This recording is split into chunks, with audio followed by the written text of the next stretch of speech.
Dans ce vidéo, on va s'intéresser à la création d'un diagramme à bande pour une variable quantitative discrète. Cela suppose que le tableau de fréquence de la variable a été créé, comme c'est le cas ici.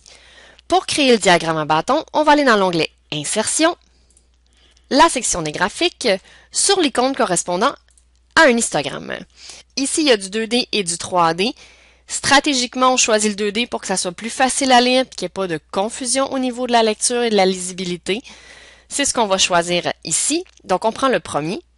Vous devriez avoir une belle zone blanche qui ne contient rien. Si vous n'aviez rien sélectionné dans le tableau préalablement, c'est ce qui est conseillé.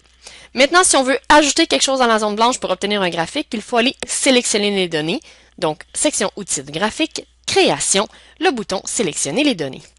À partir de cette fenêtre-là, on va sélectionner deux choses. On va indiquer où sont les données permettant de tracer la hauteur des bâtons. C'est dans la section sur les séries.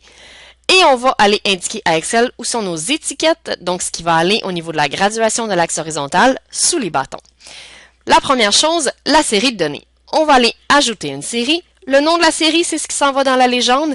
Ici, ce sera non pertinent parce qu'on a une seule variable et donc il n'y aura pas de légende. On peut laisser ça vide. Pour ce qui est des valeurs de la série, on enlève ce qui était là par défaut et on va chercher les pourcentages, ce qui est recommandé vis-à-vis les fréquences.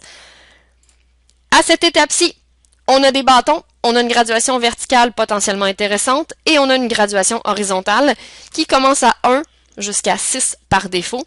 Ce n'est pas les valeurs de notre variable, donc on va aller changer les étiquettes, modifier, en indiquant à Excel où est la plage contenant les étiquettes. On peut valider le tout avec OK. À ce stade-ci, on a une esquisse de diagramme à bâton. Il reste à en faire la mise en forme et c'est le sujet du prochain vidéo.